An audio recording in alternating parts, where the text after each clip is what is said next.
Okay, this is Education and Psychology. I'll start with Psych. I turned a light on, by the way. Here's The Child and Reality by Piaget. Problems of Genetic Psychology. I don't know what that is, but I do have another book. Is it by Piaget? I think it might be by Piaget, called The Construction of Reality in the Child.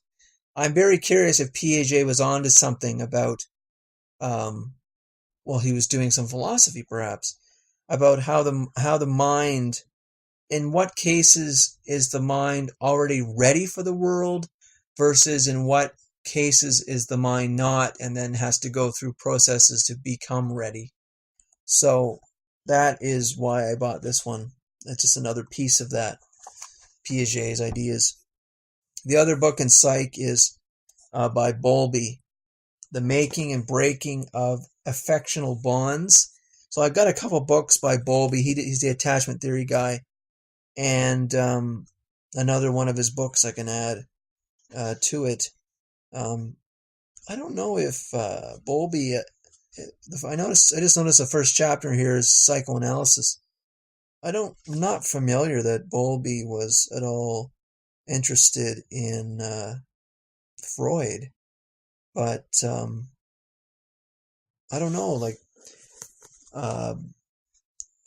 bonding and affection and loss of attachment. Maybe all those are very much Freudian concepts.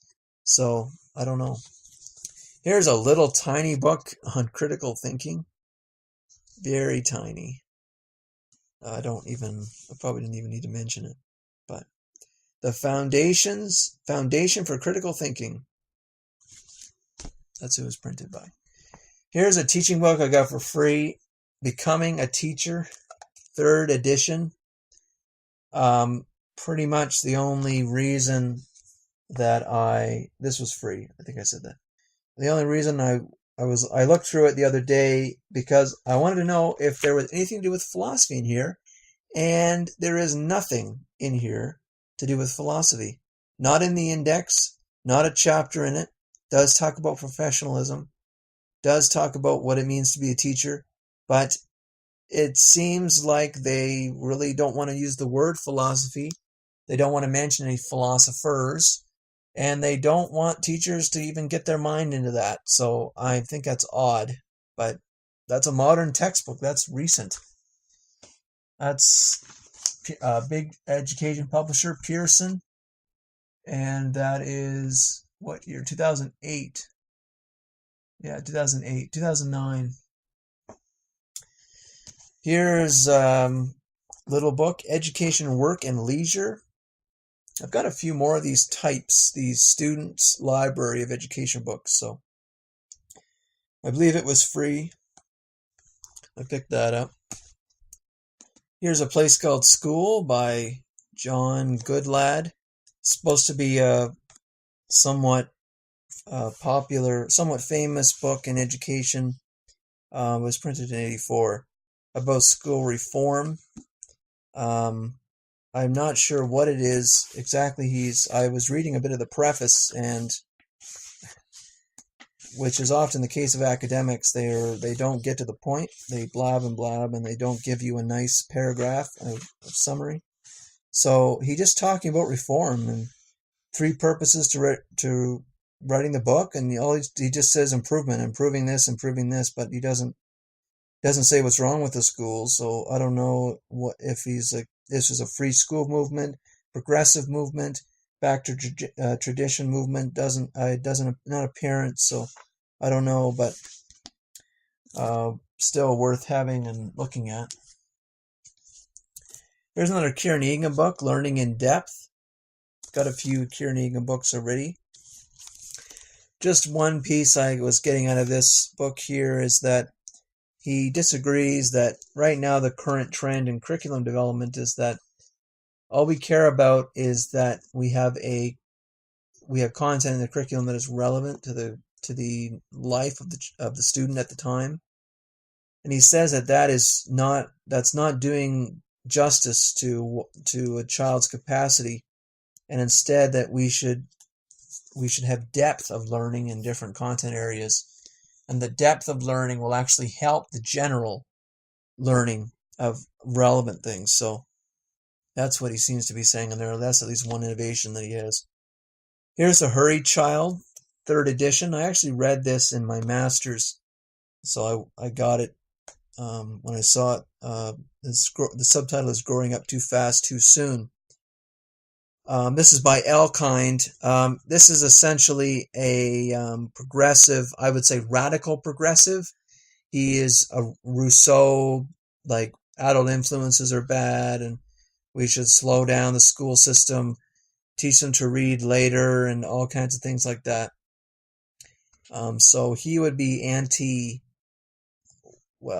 don't want to say anti-progress, but I wouldn't agree with his position about, I don't see something inherently valuable about childhood, meaning that we should then leave it alone and let children mature by time and not by our actions. I don't agree with him on that. That's what he would prefer. He would prefer time mature a child. And I would agree that I would say that no, we should help the child mature through activities and education, experiences, things like that.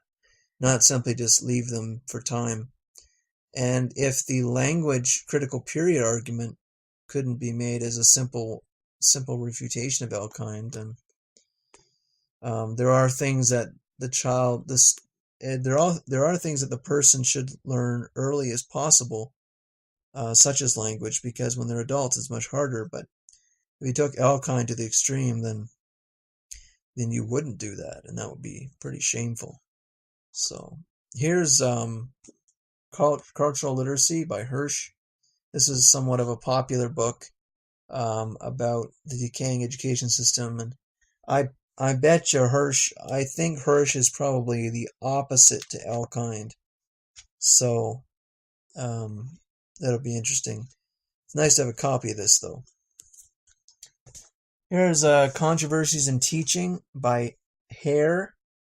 I know the author, but I don't really know what the book is about. It was free, so talks about slogans in education, aims of education. Hare is definitely philosopher of ed, so that's probably the reason I have it. Here is also on that topic, philosophy of ed in the Canadian perspective. I actually had this in the library, and then I found a copy of it for free, so that's fine with me. I was curious on what they considered a Canadian perspective, but there isn't anything uniquely Canadian about philosophy of ed. It just merely says that the authors are Canadian, which is kind of pointless, but that's not an excuse to write a book that the authors are just of a certain nationality. I don't. And the last one is Froebel, The Education of Man. So Froebel is, well, some would call him a progressive. He's certainly child-centered. I think, was it kindergarten? Was Froebel the kindergarten? Or was it Pestalozzi? I think it was Froebel was a kindergarten guy.